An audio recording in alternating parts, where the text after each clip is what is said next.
The GameCube era was basically Nintendo's weird teenage phase, and in that regard, Pikmin's the quintessential GameCube game. It's an action-adventure RTS at an insect scale where you throw your little homegrown terrorists directly onto your bulbous and often bulbous enemies. The premise and protagonist have more to do with Robinson Crusoe than with the cartoon superheroes Nintendo's built the rest of its empire on, and the fact oxygen's deadly poisonous to our intrepid Captain Olimar feels almost poetic.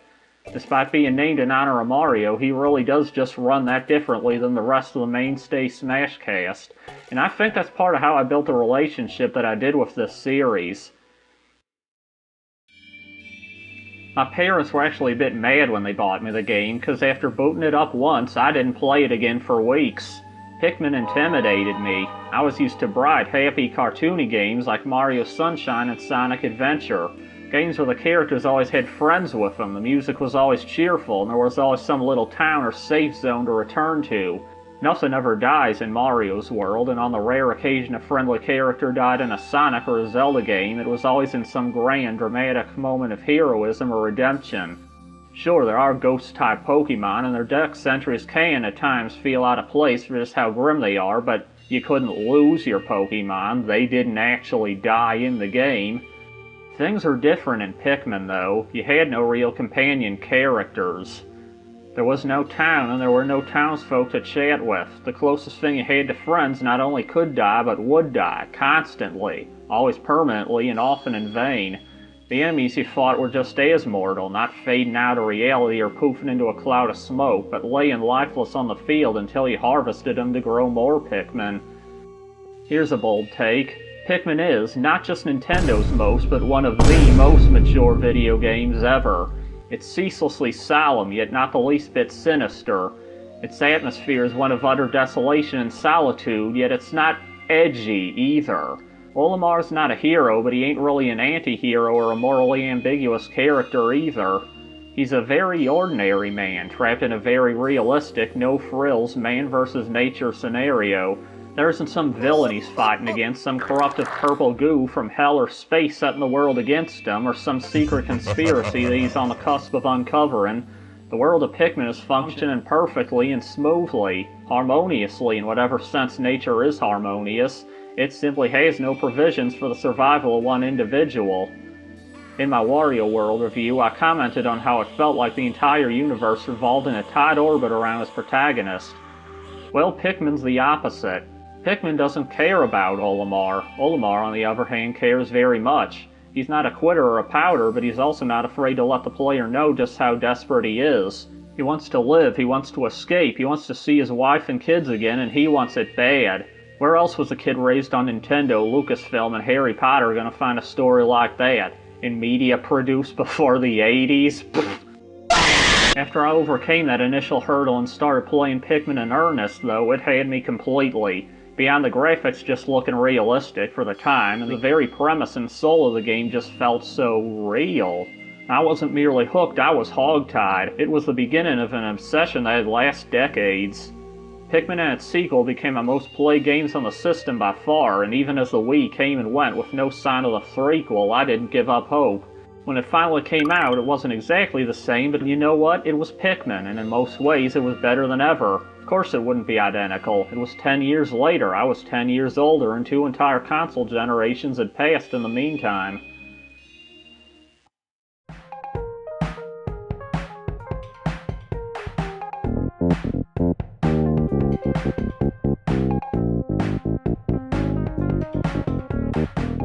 Alright, I won't tease things out to extend the runtime. This is about to get very artistic very fast, which is both a euphemism and also true unironically. So strap in, hang on to your hats, like, subscribe, check out my server, buy for Adventure on Steam. All that unique atmosphere, heart, soul, and flavor that I just devoted a good 6 long paragraphs to merely beginning to describe. As glad as I am to even have sequels for a series most people didn't recognize till Olimar made it into Brawl, all that pretty much got tossed out the window almost immediately. Pikmin was a game about total isolation, determination in the face of despair, and the struggle for survival. Pikmin 2 replaces the ticking death clock with a bunch of mundane treasures of silly names and gives you a bumbling companion character whose shtick is that he eats bugs. Don't get me wrong, I love Pikmin 2 as just a game. It's probably my favorite in the series in that regard, but if that ain't the definition of direct-to-DVD sequel, I don't know what is. The third game, despite upping the ante all the way back up and far beyond to a global food shortage scenario, somehow managed to kill the spirit of the first game even more thoroughly. The classic cast has been relegated to the Dudesel in distress role, replaced by a brand new trio of quirky OCs who are meant to be more marketable, I think? Elf? Okay, so this one time as a kid, I'm watching a playthrough of this fantasy game. There's a big cinematic, this huge battle taking place. The character pulls out a magical blade and uses it to cast a fireball. The guy doing the playthrough just says, and I quote, "The sword!" Alf is the sort of guy who sees a sword and says, "the sword." He never has anything to say, but realizes it's his obligation as a character in a dialogue-heavy game to give some kind of verbal response to events, and as such spends most of the game muttering completely empty lines to himself. Yep, animals eat each other. Yeah, sure hope that guy you don't know's okay. Oh man, yeah, what a shame that object isn't a fruit. Brittany's Lisa Simpson. Well, Bart, how does it feel to be trolled, memed, jiffed, and dare I say, pwned?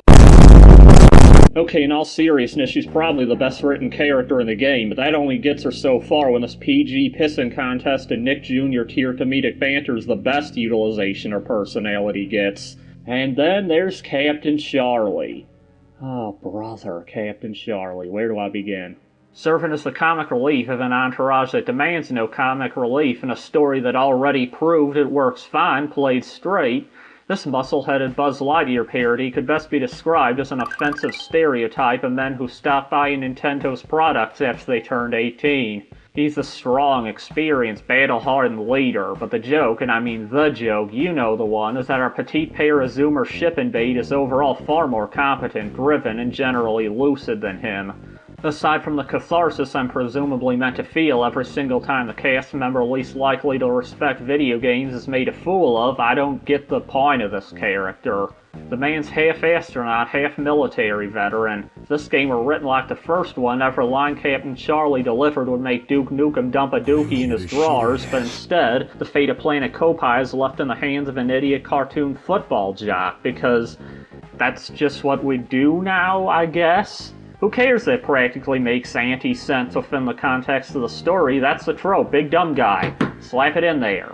At this point, we're getting out of the realm of Disney direct-to-DVD sequel and into Disney Legacy IP revival territory, and sadly, Pikmin 3 appears to be the trendsetter rather than the exception. It doesn't help that the plot immediately starts on an overpopulation allegory. You know, it was some much more clever social commentary, and this is the sort of thing you wouldn't even notice as a kid, but okay. So from the beginning, it's established that Olimar has a bit of an eye for biology. His sporadic note-taking from the first game is expanded greatly into an entire encyclopedia feature for Pikmin 2. He writes and conveys himself in a very dignified and eloquent manner, unlike me, and beyond merely expounding on creature behaviors, he gives scientific theories and explanations for how and why every single enemy does what it does. Olimar's not a scientist by occupation, though. He works as an expendable errand boy for a failing freight company. Even in space, even at the scale of a human fingernail, college is a scam. The short films, gorgeous and yet a bit charming as they are, literally slapstick comedy sketches. I'll commend them on having the balls to actually kill a couple Pikmin in one of them, but don't get it twisted. They are, in the strongest sense of the word, content. It's a product of good quality, featuring visuals you're familiar with from series you like. In terms of capturing what made you like the series to begin with, though, just about any earnest fan work you can find is going to beat it out. This is some Minions tier shenanigans right here.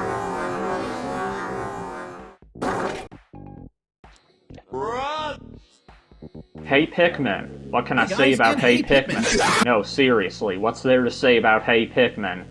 I guess I can use it as an opportunity to talk about big bads, despite the fact that could have just as easily been another Pikmin 3 point. Yeah, please stop trying to make the Bowser Wraith a thing. We all love the Water Wraith, brilliant little one-off gimmick, and the folklore connection is neat, but just leave it at that. Pikmin doesn't need a spooky jelly monster villain, and, since I just know this is where they're going with it, the post-human setting doesn't need an explanation. It'd be neat to get a few more hints from time to time, I guess, but as I've already said, I think the apathy of this enormous and mysterious world to the tiny people stranded within it is part of what makes it so engrossing. Crossing the wires, so to speak, by making them active participants in the mystery, kinda ruins the mystique.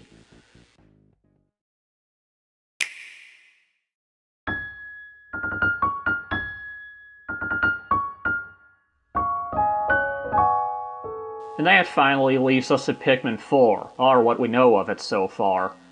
Yeah, I'm about to make some enemies right out the gate, but I'm gonna say this marshmallow peep dog thing probably don't bode well. I know, it's the 2020s, everything needs to have a dog in it now. Normally I wouldn't mind that at all, but, well, you probably get the idea by this point. Pikmin's the wrong series to shoehorn this trope into. For that matter, the seeming abundance of other stranded survivors feels like a bit of a tonal hazard, so to speak. Not necessarily a deal-breaker on its own, but, well, considering where we are at this point. But I also know what you're thinking right about now. Almy baby. Is that really such a big deal? Don't you think you're acting a little bit like the funny drawing of the bald man with the glasses and the perpetually surprised expression? I mean, as long as the game is good. Well, there are two schools of thought. A lot of people tell you that originality is nothing, execution is everything. A good creator can make gold out of the worst idea, and a bad creator can ruin the best idea. Quality is all that matters, themes and message are irrelevant, yada yada yada, blah blah blah blah blah. This viewpoint makes a lot of sense on, like, an industrial level, but that's kinda why I hate it. Despite being used as often to disparage modern Hollywood as not, this is actually a relatively new argument, rooted not in artistic expression and creative curiosity, but in the pipeline business model established by subscription services, cinematic universes, and everything else we've grown to hate but can no longer imagine life without. If your view of creative media is a bottomless feeding trough of morally ambiguous crime dramas, self-aware cartoons, and YA fantasy novels about hot bisexual elves in tight leather pants, then indeed, it makes sense that priority number one would be ensuring every bite goes down smoothly. And if that's your priority, what better way to achieve it than by homogenizing its flavor and texture? Of all the many loathsome trends in modern writing, this sort of genericization by convergent evolution approach to target audience is probably my new least favorite. And as for why it's a problem, honestly, Pikmin's one of the best possible examples why. This isn't another branch of the Disney streaming poop shoot or the next binge-engineered Twitter-baiting Netflix original. This is a Japanese real-time strategy video game that gets one sequel every 7 years and lives mostly off an obsessively dedicated fan base. There wasn't really a reason for this dramatic shift in tone. The most charitable reason I can grant them is that, I don't know, maybe they just wanted to change things up a bit, experiment with a new writing style, shake up the formula, so to speak. To their credit, stagnation is one of the most prevalent criticisms Nintendo gets, but I'd much rather retread a specific series tropes than have that series abandon them to tread the same tropes as everyone else. You already got Pokemon, and that's practically a Frankenstein's monster of childish writing cliches, stomping around and barfing up enough liquid gold to fund a small Pacific Island dictator state. But I want from a story, and anything with a story, is to feel like the creator's sitting down with me to talk about something. There doesn't need to be some grand life-changing moral lesson or paradigm-altering existential theory behind it either. It can just be a cool experience they want to tell me about, or a little isolated observation on life. A 15-hour game can leave me on as little as a shower thought for all I care, if it's not a thought I've dwelt on in a good while. And in that sense, the more aimless and meandering can, not always, but sometimes, be the better. And that's the exact experience I get out of Pikmin. It feels like someone making small talk about this deep, vivid dream they had just last night. It wasn't assembled atom by atom in a lab to hammer in a point it knows I've already heard 1,000 times, or dangle some kind of forbidden fruit in front of me to entice me into buying all its merch and making it some big part of my identity and branding or something. It ain't a hideous golem cobbled together from the cultural shorthand and narrative shortcuts of its industrial-grade forebears that exist solely to pave the road with its own body and ensure next time even less effort and tact will be needed to get the same point across. It doesn't promise to set me free or give me therapy or make me feel better about myself. It's just a solid story, straight from a fellow human being's imagination about a thing happening to a character, and it is weird just how rare that's seemingly become.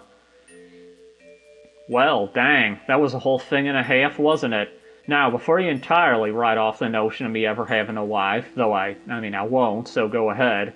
Number one, yes, and I hope I've managed to explain I very much do respect and care about the artistic integrity of this game. Number two, as should also be obvious, this is by no means a Pikmin issue. It's a much, much broader commentary that I've wanted to get out there for years now. This game that I already wanted to talk about just presented the ideal opportunity to do it without butting in on some new, fresh, and socially charged release.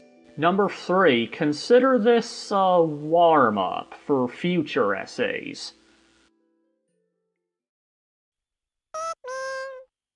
With all that out of the way, how is the quality of the product? That's right, halfway in, and we're finally getting to the game review. Kinda like Wario World, Pikmin succeeds in setting its tone very quickly and without words.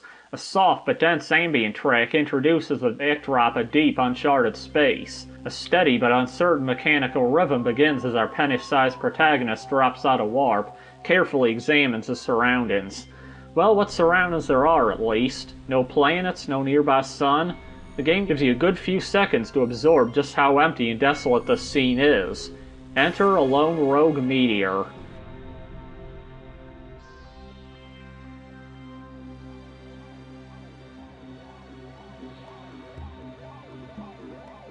Olimar does his best to change course, but it's too late. The sneaky space rock sideswipes his shuttle, sending him plummeting into a waiting planet that all but appears right under him. The score transitions to a dramatic orchestra, a slow but intense drumbeat kicking in as the rocket crashes to the ground in a trail of fire.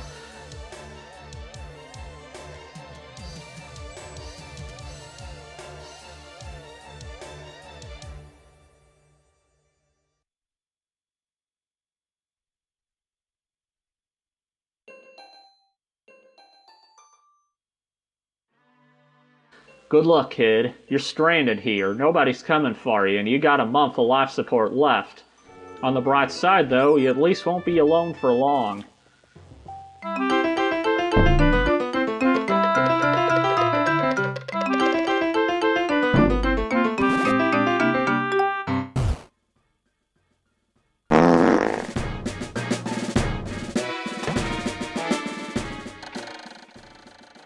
Now, Pikmin's got one of those tutorials where the game just gives you a huge text dump to let you know, "Hey, it's John." But I honestly kinda like this one and what it sets up. It's presented not merely as exposition, but characterization. Almost every line of text in this game is written in a first-person captain's log format. Whether explaining a new gameplay mechanic or the flavor description of a recovered ship part, Olimar presents every piece of information directly to you, yet without technically breaking the fourth wall. It's another example of the game's impeccable writing style, as well as another factor in what makes Olimar's story so compelling. You're reading it like the personal journal of a man who, until the good ending, could be presumed dead. Before I slip right back into nerding out over how darn cool gameplay. Honestly, Pikmin's gameplay is no less unique and impressive than its presentation. Despite constantly having 100+ moving characters on screen at a time with large and detailed open environments, relatively high-quality textures, and some rather precise physics and hitbox simulations for an RTS on GameCube, the game performs just fine on Nintendo's old purple lunchbox. Most non-essential things do admittedly deactivate almost the second you take your eyes off them, but that's not necessarily a problem. If anything, it can be a bit too little of a problem. Pikmin's supposed to be carrying a ship part through dangerous territory? Abandon reason and instinct alike, run a few meters away and tuck your head between your legs. Voila! All enemies on the map have been temporarily banished to the dead zone.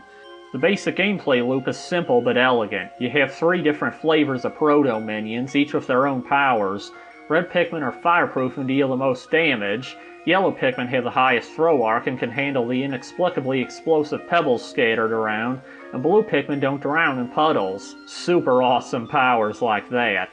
There are more or less 4 things Pikmin can do: kill stuff, carry stuff home, break down walls, and build bridges.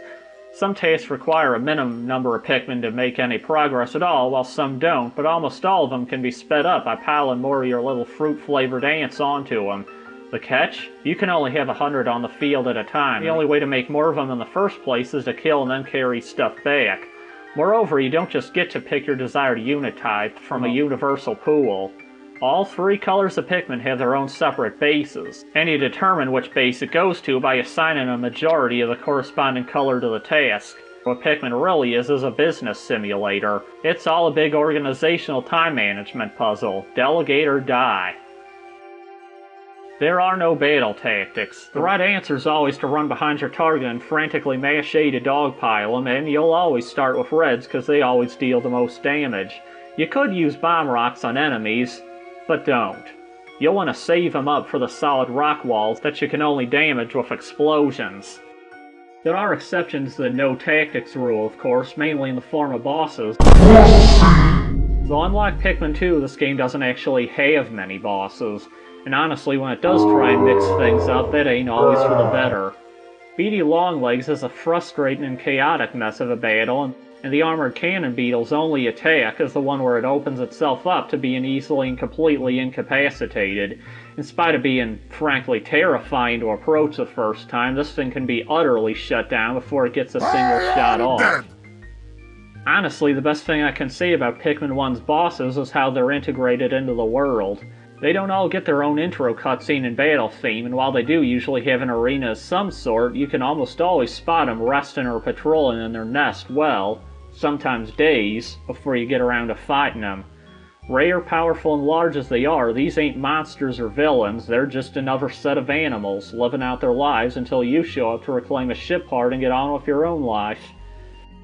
More so than any real matter of gameplay quality, Pikmin's bosses serve to bolster its sense of mystique. Despite being sort of grim in a lot of ways, Pikmin and its sequel are very playful games. It's hard to describe exactly what that means in modern critical and journalistic terms like gameplay loop and content density, but play it for long enough and you'll get what I mean. It's nothing unusual for a game to have secrets and hidden stuff, but Pikmin doesn't really have that in the traditional sense. There aren't a bunch of little secret passages and cubbyholes scattered around, or cryptic side quests leading to an alternate ending, or hidden gems you need to collect in order to achieve 100% completion. In Pikmin, things just happen, at specific times and places. Things the developers ain't afraid to let you miss. None of them are tracked in stats, led into by clues, presented with pomp and emotional weight, or concluded with finality. None of them are even important, really. They're not video game secrets of the typical sort, they're more like chance encounters you stumble upon while walking in the woods. Was that always there? If not, why is it there now? Will it be there tomorrow? A month from now, will you be certain it was ever there at all? There aren't actually a ton of these moments, but I think that in itself makes them even more effective. Despite the fact most people who play the game to completion will find them all, they're so spaced out that you'll never know for sure that you have. I was never an every copy of SM64's personalized type of guy, but here's my YouTuber, please comment message of the video. Tell me down below, do you have any recollection of landing in the Forest of Hope on some random day and there being big white flowers growing on some of the walls with big petals scattered around elsewhere? It might just be Forest of Hope and Awakening Wood merging a bit in my mind, but it's not that I remember it always being like that, I just swear it happened one time. Okay, here's an actual solid example. When venturing out to this island in the middle of distant spring, it's possible to stumble on this gigantic egg. Ignore it and nothing happens. Break it quickly and nothing happens. If you disturb the egg but don't manage to destroy it in time, though, a monster called a smoky prog will hatch and begin shambling its way to the beach. At first it'll be completely passive. Make no mistake though, this is easily one of the most dangerous enemies in the game. That billowing cloud of gas at its feet will kill any Pikmin that touch it. Whether it's a missed throw, a trooper running back in after getting shaken off, or a straggler trying to regroup with the party, any contact with the smoke is instant death. Once it reaches land, the prog instantly becomes aggressive and starts patrolling your home base. Nobody's safe until the thing's dead, not even Pikmin currently planted in the ground. There's almost a subtle horror of sorts to it, between the ghostly appearance of the creature itself and the way it so boldly breaks the rules that every other enemy follows. Once you provoke this thing, it's out for blood, and it knows exactly where it wouldn't be fair to park itself. It's an unforgiving foe that'll put your plans for the day at a full standstill until you deal with it, but on death it drops the golden pearl worth 100 Pikmin. The closest I can come up with for a game design buzzword here is emergent storytelling. It's an optional boss, but not in the sense that you can challenge it whenever you want, and not in the sense you can back out whenever you want either. Encountering the egg could result in a resounding triumph, a Pyrrhic victory, an utter disaster that puts you on the back foot for days, or nothing at all. There are no cutscenes, battle scenes, or victory fanfares to tell you how the event's supposed to be interpreted. It just happens, or it doesn't. It's up to you to make of it what you will. And that really kind of helps put you in Olimar's mindset. You don't really know what to think about any of the things you encounter. You just gotta come to your own conclusions. See, even when I try to talk about gameplay, it comes right back to me gushing over the style. But maybe that's what impresses me so much in the first place.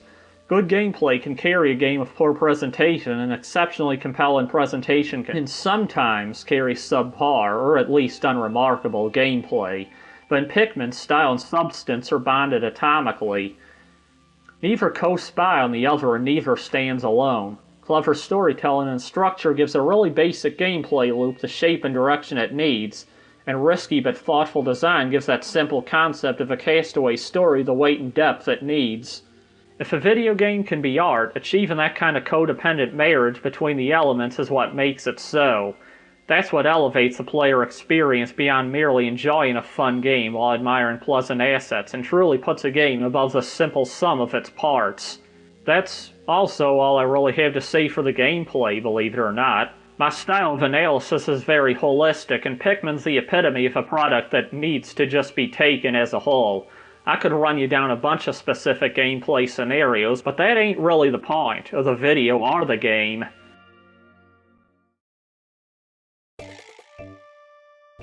In my Wario World review, I mentioned that this sort of pseudo-realistic photo sample style didn't age super gracefully, even the games that do it the best.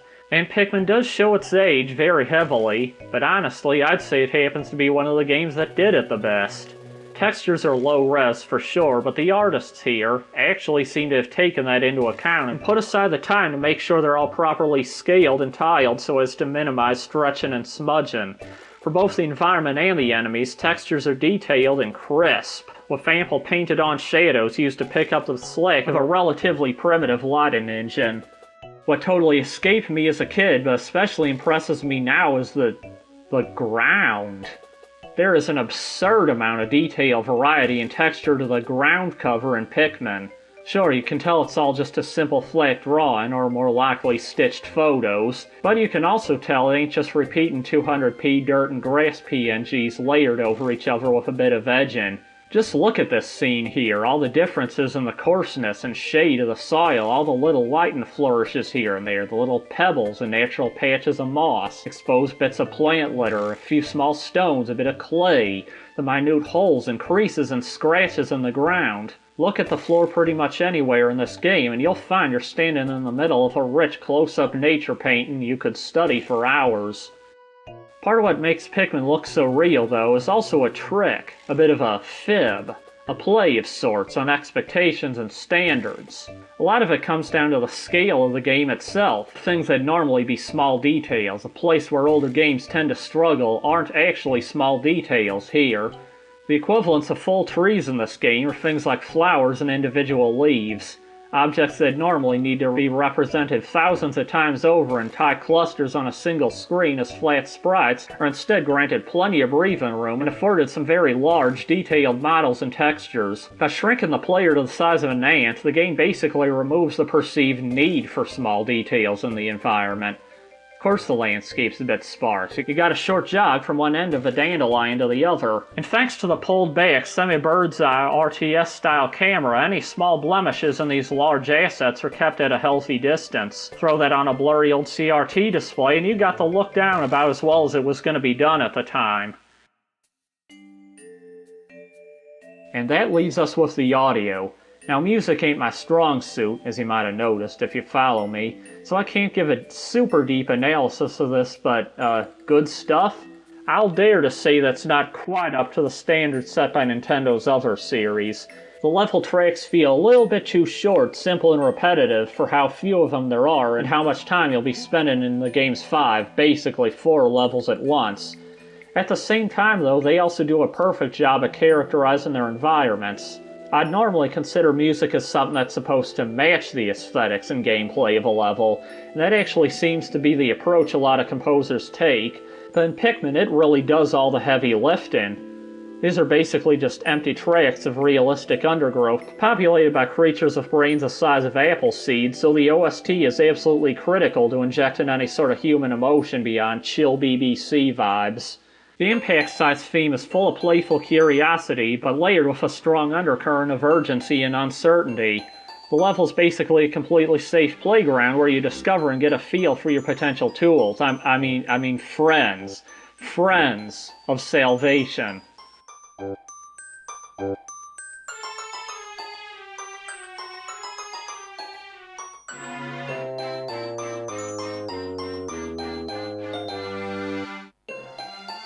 The aesthetic of a deep, shady copse fits this vibe perfectly. This is basically Pikmin's Kokiri Forest, a safe, secret little woodland sanctuary where all the big, hungry monsters can't find ya.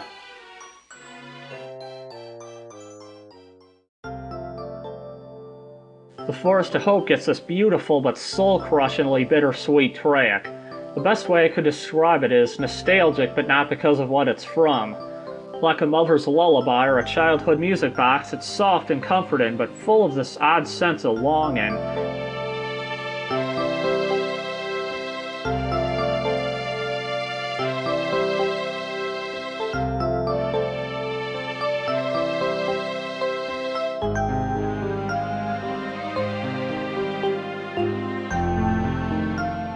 It seems to promise a much kinder and gentler future than what you already realize is ahead of you, which is fitting for a level that's still easy and mostly safe, but will quickly inflict some of your first losses.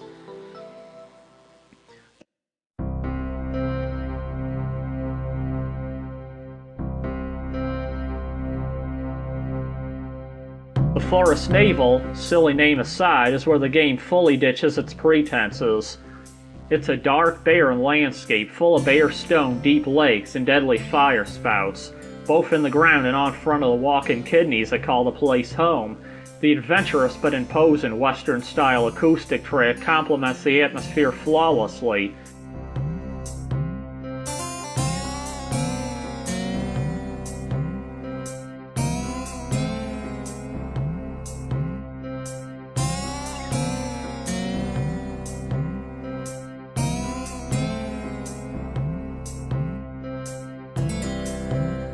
You ain't welcome in this town, and unlike the sleepy Bulborbs, the locals here are paranoid and vigilant.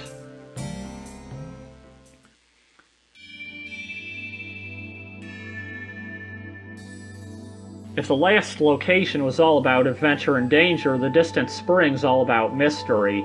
There's barely even a melody here, it's just chimes and droning with no more than 3 notes in close proximity to each other. The misty, mossy wetlands are populated with a lot of strange details, like these oddly geometric stone patterns or the bones of some kind of huge omnivore by the looks of it, possibly a raccoon that lost most of its fangs. That's my best guess anyway. The only thing this place seems to promise is that something weird will happen here, which, as established, it will if you mess with that egg.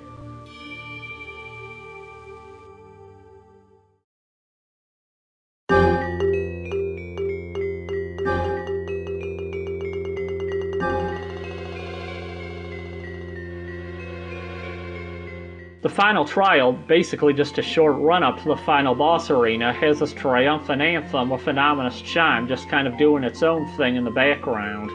At the very end, the chime continues for a few seconds even after the main melody fades out, giving the theme a creeping sense of dread, as well as a distractingly obvious loop point.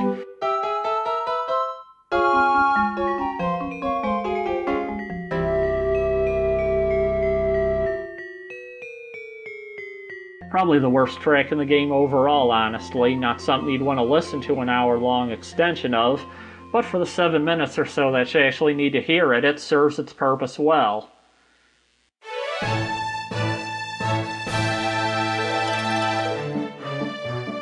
For a lot of people, RPGs of the late SNES and early PS1 are where gaming grew up and proved it could be more than just fancy electronic toys for little kids. If that's true, I'd like to call Pikmin the unsung hero that proved it didn't have to stop there. If those games showed the medium doesn't have to be childish, this one proved it doesn't have to be adolescent either. There's no guns or nukes or zombies, no magic demon powers, no pointy-haired youths born with a special gift, no busty action girls.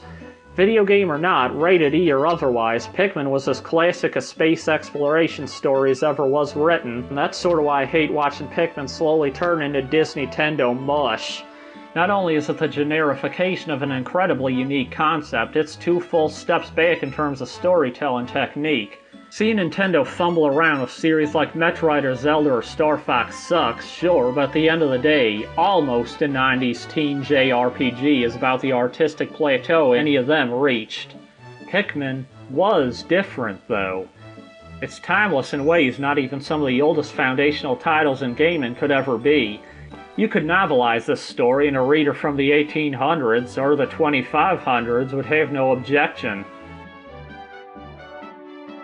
This script went through absolute writing hell trying to get the point across as strongly as possible while being reductive to other things as little as possible. But suffice it to say, this isn't me stretching for some kind of flimsy secret takeaway like at the end of Wario World, or arguing that it means a lot to me because of the memories me and my friends made. It's a genuine experience that I can fully recommend with no asterisks or buts, and I want more of it now. For that matter, I can wholeheartedly recommend Pikmin 2 and 3 as well. They're great games that maintain the gameplay style well and remain some of the best looking titles on their respective consoles. Pikmin 1 just happens to be the one I respect most as an analyst and creator, and not just a player and consumer. Here's to Pikmin 4 probably being a fun game, and Pikmin 5 hopefully being the same while finding a way to reignite that creative spark too. Now if you'll excuse me, my throat's killing me. Check out my stuff in the description. Talk at you later.